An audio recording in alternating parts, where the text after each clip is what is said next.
Jack. ¿Por qué nos ocupas la cama?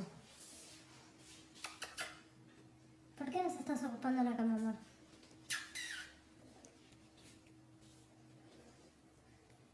¿Estás cómodo? Esa cama es mía.